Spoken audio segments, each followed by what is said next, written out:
আমরা শাইন স্কুলের এজেন্ট প্রধান ছিলাম। আমাদের তিনটা বুথ তিনভাবে গণনা হয়েছে, 3 রুমে 6টা করে বক্স এক এক বুথে। তো আমি যে বুথে ছিলাম, আমার বুথে আমার 1 ঘন্টার মধ্যে গণনা শেষ হয়ে যায়। তখন আমাকে প্রিজাইডিং অফিসার আমাকে রুমে বসায়, বলে আপা আপনি এই রুমে বসেন, আপনার সাথে কিছু কাজ আছে। আমার রুমের সামনে 2জন কনস্টেবল বসাই দিচ্ছে। আমার রুমে কাউকে ঢুকতেও দিচ্ছিল না, আমাকেও বের হইতে দিচ্ছিল না, বাইরে কারোর সাথে কথা বলতে দিচ্ছিল না। আমার পাশের বুথেও আমি বাইরে থেকে শুনতেছিলাম যে গণনা শেষ। আমার বুথে আমি 16 ভোটে আগাই ছিলাম, ধানের শীষ প্রার্থী আমাদের ভাই। আমার পাশের বুথে 1 ভোট ওরা আগানো ছিল, দাঁড়িপাল্লা, উনি 1 ঘন্টায় শেষ ওদেরটাও।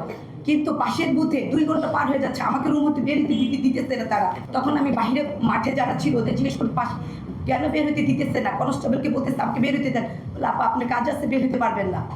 তখন আমি মাঠে যারা ছিল ওদেরকে ডাক দিয়ে বললাম যে এটা জানাও, বাহিরে জানাও যে কেন ওরা এতক্ষণ ওই রুম। ওরা বলতেছে দরজা জানলা সব বন্ধ, ওই বুথে সব বন্ধ, কাউকে ঢুকতেও দিতেছে না, বের হইতে দিতেছে না।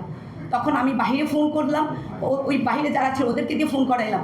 তখন তারা বাহির থেকে আর্মি পাঠায়, যাওয়ার পর আর্মিরা তাদের গেট লক করে ওদেরকে বের করে বলে যে আমাদের আর কিছু বাকি আছে গণনা।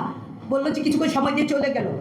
আবার দেখা যায় আরও আধা ঘন্টা চলে গেছে। আমি ওদেরকে আবার আমাকে বের হইতে, আর্মিরা যখন আসছে তখন আমাকে বের হইতে রুম থেকে।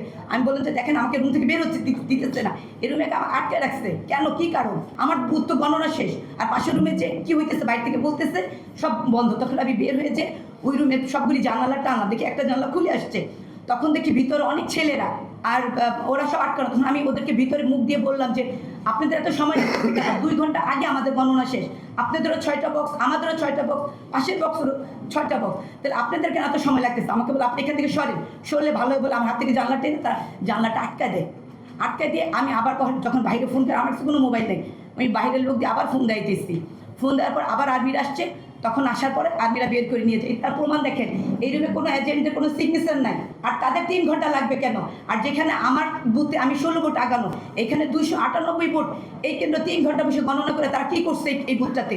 তারা 298 ভোট আগানো কেন? তো ওইখানে তারা কীভাবে আগে? এখানে কারচুপি স্পষ্ট বোঝা যেতেছে। আর ওইখানে তারা অনেক লোক ঢুকেছে, অনেক ছেলেরা কারা, ওরা নাকি 4টার পরে ঢুকছে। আমাদের পুলিং এজেন্ট ছিল বাচ্চা মেয়ে। ওদেরকে আমি যখন জিজ্ঞাসা করি ওরা থতমত, হয়তো ওদের কোনোভাবে বিধ্বস্ত করছে এখানে। ওরা কিছুই বলতেছে না, শুধু চুপ করে রয়েছে, চুপ। ওদের মুখে একটা ভয়ের ভাব ছিল।